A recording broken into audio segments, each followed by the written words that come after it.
Ladies and gentlemen, thank you for joining us here today. I'm, of course, Gregor Guy. My name is Casey. And for your educational purposes, we will be presenting the next episode of Banghead History. So I'll just go ahead and throw it over to you, Casey. What are we going to learn about here this week? This week we're going to learn about Cuba and the Bay of Pigs. Oh, okay. All right. Go on. So we're going to do this with 10 facts. 10 facts about Cuba and the Bay of Pigs, leading up to and after. So on July 26th, Fidel Castro led around 160 men. Do we have a year on that? 1953. Okay. You just said July 26th. Oh, did I? In 1953, Fidel Castro led around 160 men in an unsuccessful raid on a military barracks in Cuba, trying to supplant Santiago. He thought that this attack would lead to an uprising within Cuba. It was unsuccessful. Okay. Fact number 2. So once again, Fidel Castro is attempting to overthrow the leader of Cuba, and he and a band of 81 men boarded a yacht called the Granma, and he landed in eastern Cuba on December 2nd, 1956.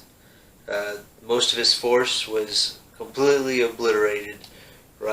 Almost immediately, he and a few others escaped into the jungles of Cuba, and there was his brother and another famous person, Ernesto Che Guevara. Yeah, I was going to say, and even before he started his whole Cuba campaign, didn't he fight with Che Guevara in whatever country it was? I can't remember. I'm not sure 100% about that, but I know they at some point. That's basically where Castro got his training. Right. Is right. How I understand it. I do know that prior to all of this, Castro was he went to college to become a lawyer. So he was a lawyer prior to being a freedom fighter. Okay, fair enough. I want to say maybe it was Argentina, but I could be wrong on that. Right. So fact number 3, it took around 3 years of guerrilla tactics and uprisings and civil war before Fidel Castro became the leader of Cuba.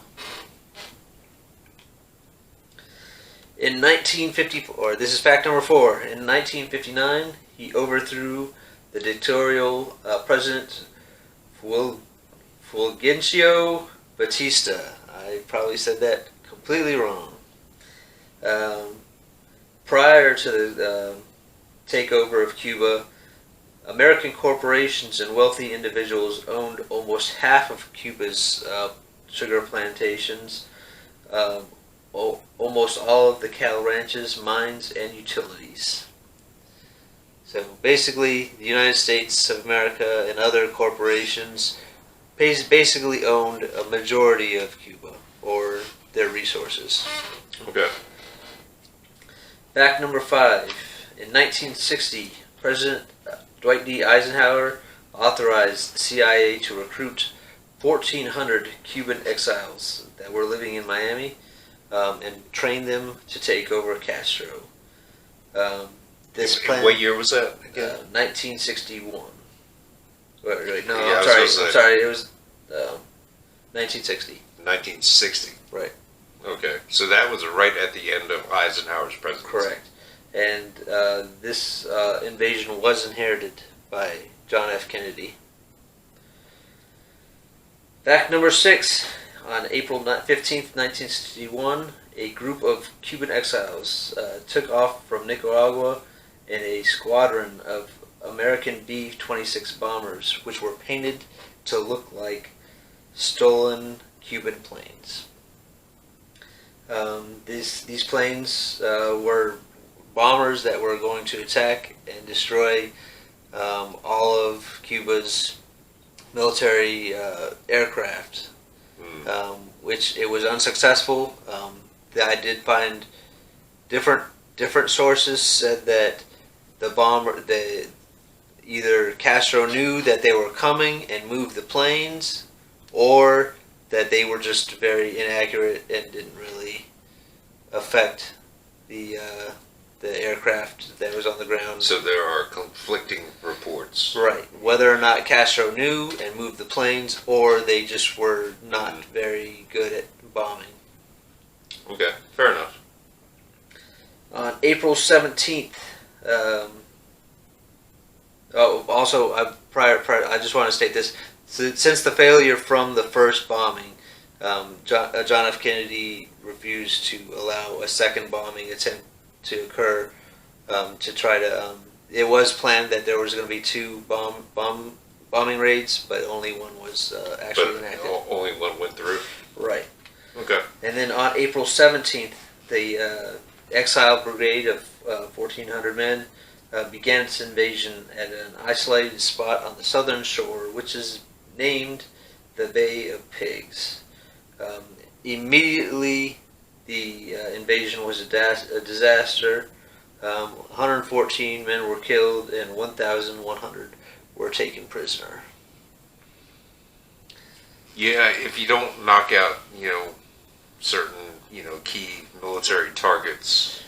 Once again, I did find conflicting reports on this, but apparently there was a radio tower at the Bay of Pigs that they either did not know was there, or if it was targeted, they missed. Right. So, fact number 8, that the ransom for the prisoners, Eleanor Roosevelt attempted to raise $28 million worth of heavy construction equipment that Castro demanded for the ransom of the prisoners. It was an unsuccessful attempt to raise the money for the construction equipment. Fact number 9. What? So they were unsuccessful in getting those prisoners back at this point in time? At this point in time, right. Okay, fair enough. In fact number 9, Robert F. Kennedy, John F. Kennedy's brother, finally made a deal with Castro where he agreed to release the prisoners for $53 million worth of food and medicine. And between December of 1962 and July of 1965, the survivors were returned to the United States. Fact number 10, Kennedy approved Operation Mongoose, which was an espionage and sabotage campaign, but never went as far as to declare a war on Cuba, and this led up to the Cuban Missile Crisis. And that's my 10 facts about Cuba and the Bay of Pigs. Cuba and the Bay of Pigs. Yeah, I mean, well, a lot of people say that, the Bay of Pigs, had a part to play in Kennedy's assassination. Do you have any opinions on that? I do have. Or is that a history for another time? I do have my opinions. I mean, that's like, there's so many different places that you can find information on that, and they all have their own opinions. But I would have to say that my personal opinion on John F. Kennedy is that he was killed by the people who had the most to gain from his death, which would have been I can't remember what the name of the president was. Was it Johnson? Johnson, who succeeded him. Correct. I believe Johnson and the Democratic Party murdered John F. Kennedy. That is my personal opinion. That is not factually based on anything, but the way I see things is that I mean, there's obviously crazy people out there that just want to go around killing other people, but the people that had the most to gain from that was Johnson. Yeah, okay. I mean, that's a take. Sure.